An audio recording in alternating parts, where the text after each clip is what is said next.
the first Snapdragon chips had a pretty simple processor, pretty simple graphics capability, camera capability, these kind of things, because given the area that you had and the transistor density, that's about all you could do at that time. Now, thanks to Moore's law, we've got a lot more transistors on a chip within a given size chip. So can you talk a bit about how Snapdragon has evolved in its capabilities and its performance since the initial offering up to what you offer today? Sure. So it is a night and day comparison. I'm sure anyone watching this class probably they may have heard of the first Android phone. This was the HTC Dream, but they probably didn't use it themselves. But to give you some specs of what was capable then to what we're capable of now, that first phone was about 3 megapixel camera, and now we're capable of 55 megapixels. And that's so people are clear, it's not just about that little lens on the back of your phone. We have dual image signal processors in there, capable of up to over like a gigapixel per second to process all those high resolution images. And so that's silicon and die space used to do that. Now, these signal processors are specialized processors, right, that you've designed specifically for this function. Exactly.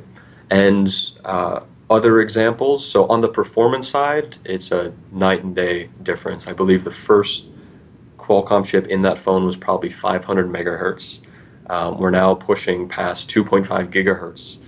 And other examples, I think this first phone didn't even have sensors. So people today, you rotate your phone, the display changes. Simple things like that didn't exist.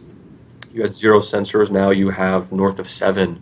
The latest Galaxy S5 has a heart rate sensor built in. And in Qualcomm chips also have a sensor core, sensor engine to process input from that. The gyroscope, the accelerometer.